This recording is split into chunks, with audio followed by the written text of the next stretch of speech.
I had a great story recently, I love telling it, of a little girl who was in a drawing lesson. She was 6, and she was at the back drawing, and the teacher said this little girl hardly ever paid attention. And in this drawing lesson, she did. And the teacher was fascinated. She went over to her and she said, "What are you drawing?" And the girl said, "I'm drawing a picture of God." And the teacher said, "But nobody knows what God looks like." And the girl said, "They will in a minute."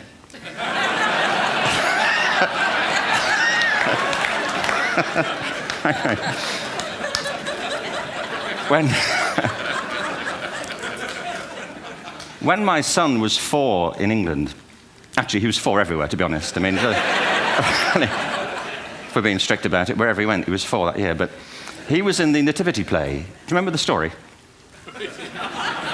No, it was big. It was a big story. Mel Gibson did the sequel. You may have seen it. I don't know. It was Nativity 2. But James got the part of Joseph, which we were thrilled about. We consider this to be one of the lead parts. We had the place crammed full of agents and T-shirts, you know. James Robinson is Joseph. He didn't have to speak, but do you know the bit where the 3 kings come in?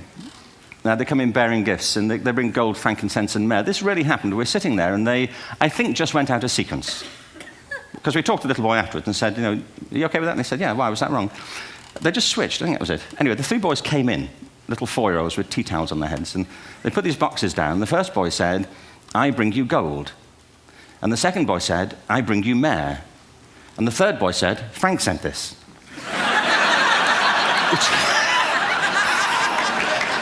That was great.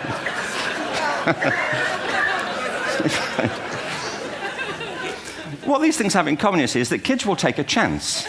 You know, if they don't know, they'll have a go. Am I right? They're not frightened of being wrong. Now, I don't mean to say that being wrong is the same thing as being creative. What we do know is, if you're not prepared to be wrong, you'll never come up with anything original. If you're not prepared to be wrong. And by the time they get to be adults, most kids have lost that capacity.